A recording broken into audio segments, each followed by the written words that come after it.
और चलिए आपको सीधे लिए चलते हैं। इस वक्त बाबा रामदेव की प्रेस कॉन्फ्रेंस चल रही है।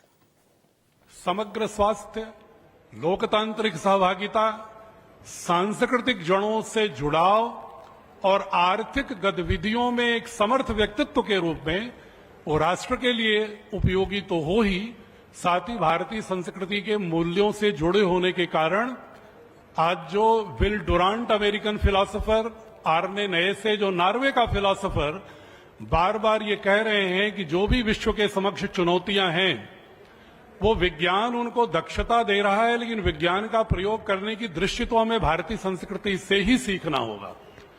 तो उसी भारतीय संस्कृति की जो ज्ञान परंपरा है, उसकी जो दृष्टि है और वर्तमान विज्ञान और पूरी सांस्कृतिक निरंतरता के साथ बच्चों के व्यक्तित्व और मानस को गढ़ना और एक ऐसा विचार निर्मित करना कि भारत पुनः विश्व के मंच पर भारत का ध्वज फहर सके, जो माननीय प्रधानमंत्री जी की भी संकल्पना है। और परम पूज्य स्वामी जी योग, आयुर्वेद और स्वदेशी क्षेत्र में जो कार्य कर रहे हैं उसमें और दिशा देने के लिए बच्चों का मानस ही स्वदेशी संस्कृति के साथ गढ़ते हुए उनको एक बहुत ही पुरुषार्थी व्यक्तित्व के रूप में गढ़ना, ये भारतीय शिक्षा बोर्ड का उद्देश्य है। प्रणाम। तो ऐसे पराक्रमी और पुरुषार्थी विद्यार्थी तैयार हो और भारत के पराक्रम को पूरी दुनिया देखे, क्योंकि जैसा हमारा मानस होता है वैसा ही हमारे जीवन में आगे हम बढ़ते हैं। तो बच्चों का मानस गढ़ने के पूज्यपाद गोस्वामी तुलसीदास जी महाराज जी ने रामचरित मानस नाम इसलिए रखा, राम का चरित मानस में जब बस जाएगा तो हमारे भीतर रामत्व, कृष्णत्व, शिवत्व पैदा होगा।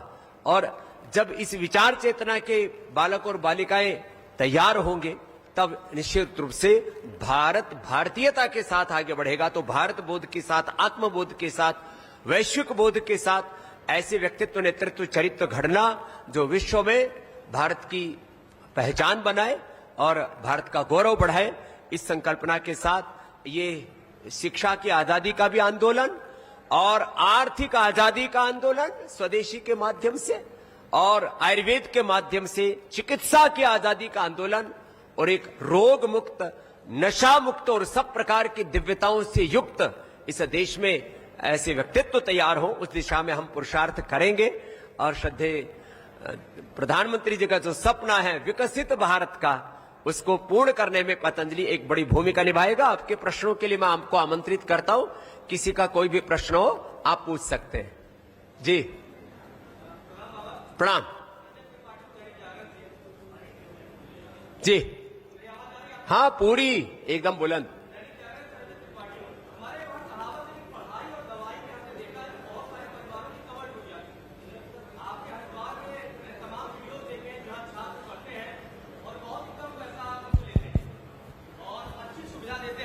और साथ ही उन्हें भारतीय संस्कृति की भी आप शिक्षा देते हैं और विज्ञान की भी शिक्षा आप देते हैं। तो अब जैसे आप कैंप की बात कर रहे हैं, आप तमाम मतलब स्वास्थ्य वर्धक भी बात करेंगे, लीवर और तमाम इलाज की भी बात करेंगे। तो हमारे देश के तमाम परिवार पढ़ाई और दवाई से टूटते रहे हैं। कई बार मैं देखता हूं सोशल मीडिया पर आपके खिलाफ इसी देश के लोग कैंपेन चलाते हैं कि बाबा ऐसा कर रहे हैं, बाबा जो है विज्ञान नहीं पढ़ाएंगे, संस्कृति की शिक्षा दे रहे हैं। तो बाबा के पास जवाब क्या है उन लोगों के लिए? चलिए, मैं अभी आपका तात्पर्य से अवगत हुआ हूं। पढ़ाई के नाम पर, दवाई के नाम पर जो लुटाई हो रही है और ड्रग माफिया, मेडिकल माफिया और भारत विरोधी जो ताकतें हैं वो मिलकर के लोगों को अपनी जड़ों से ही दूर करना चाह रहे हैं। यद्यपि हमने गुरुकुल में संस्कृत